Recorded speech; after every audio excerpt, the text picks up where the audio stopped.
As Latinos, I mean, we are unified in some ways, but incredibly diverse and different in others. And this exhibit really is an exploration of nuance in how we present those ideas.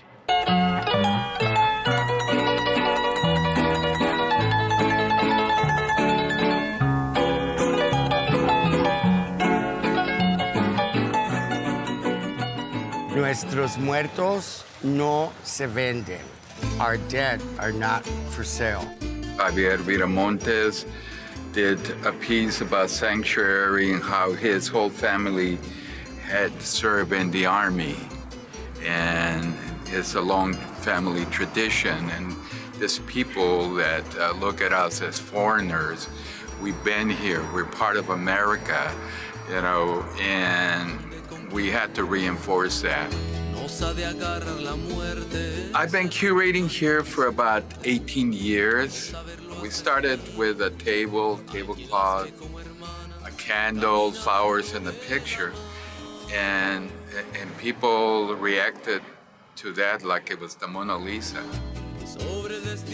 The most important core tradition of Day of the Dead, especially as it relates to this show, but in general, is the idea of making offerings. In traditional Mexican altars, you'll see food, candy, drinks, cigarettes, things that the person who the offerings are being made to can take with them into the next world, into the next life.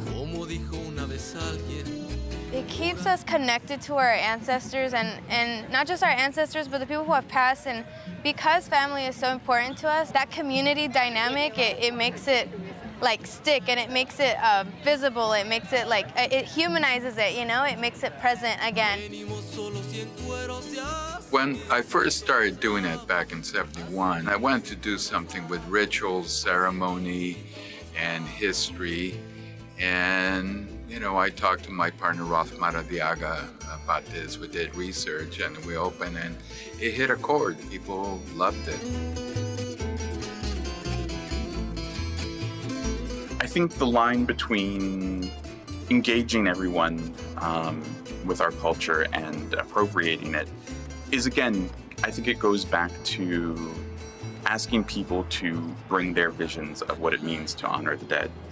And so for us, yeah, it's not asking people to make Mexican altars if they're not Mexican. It's really to share and expand our vision of what it means to honor the dead. People are very respectful. I can show you countless of calls this year alone that we've gotten of people that call to ask, is it okay if we come? We are white, we are Asian, we are this. What should we wear? What do you recommend that we do? Da, da, da, da, da, da. They say, oh, you know, we want a pure Day of the Dead, and it's all hybrid in this country. What has happened, the paper cut, it's all hybrid. Not only has it spread here, but it's spread to Mexico from the Bay Area. We have influence on a lot of people, so, and I'm proud of it. Proud of it. A lot of times people, when they say San Francisco Latinos, they don't realize that we really do represent a lot of cultures with a lot of different perspectives and beliefs. I can see the city changing, and it's scary. When we first started, a lot of people were freaked out that we thought we were a cult of the dead and things like that. But we went out of our way to also make it educational, do outreach. That's why we started doing the procession. I started doing the procession in 1979. As someone who grew up attending the yearly processions for Dia De Los Muertos, and who has seen them change incrementally every year into kind of what they are now, I feel in many ways that the cat is out of the bag. There's no putting the genie back in the bottle in terms of how the wider public accesses Day of the Dead. I've been through 3 different generations of children that were brought to the procession when they were very young that are now bringing their children or their grandchildren. In the 80s, the processions were just kind of electric. families with their homemade vigils kind of walking down 24th Street in San Francisco. It was so much more intimate back then, so much more personal, so much more rooted in kind of a family practice of a very strong cultural practice. It kind of is what it is now. It's definitely gone off in many different directions, but I'll always really love those early days in the 80s where it was so intimate and so familial. Our goal was to rescue a part of the culture that was also a part that we could invite others to join in, thereby rescuing our traditions in a way that we invite the person to come to help us rescue it also. And so I think that's what makes it so unique. You have to know who to go to for a community, and you have to know how to approach this like changing situation. I don't know, it's exhausting, and I've seen how it affects everybody.